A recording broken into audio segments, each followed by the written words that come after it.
Okay, so what we got here is a Mercedes S-Class AMG 2015, and what we've done is we've fully integrated factory style wireless CarPlay onto the original system.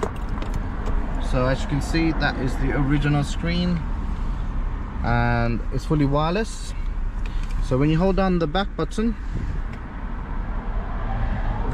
it switches over to the CarPlay system. You can use your original controller to navigate the system, and now allowing you to use all your favorite apps right on the screen. So you got Apple Maps, Music, Spotify, WhatsApp can all be used, and you can always switch back to the original system.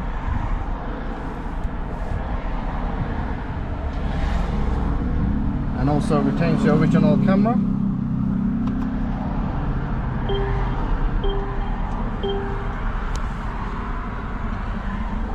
So if you want this retrofitted on your Mercedes S-Class, see the link down below. Thanks for watching. Make sure you like and subscribe to our channel.